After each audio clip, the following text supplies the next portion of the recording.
We want to show you some video from yesterday. This is from Sweetwater. You can see a wall cloud, and pretty soon you'll see what looks like a funnel cloud drop down. The area saw tornado warnings yesterday.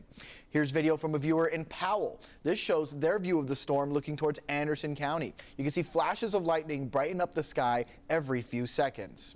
And this morning, with the severe weather, power outages did occur, and as we have seen in other storms. As of this morning, Cumberland County has the most people without power at just over 13,000. The next highest is in Scott County with nearly 4,000 still without power.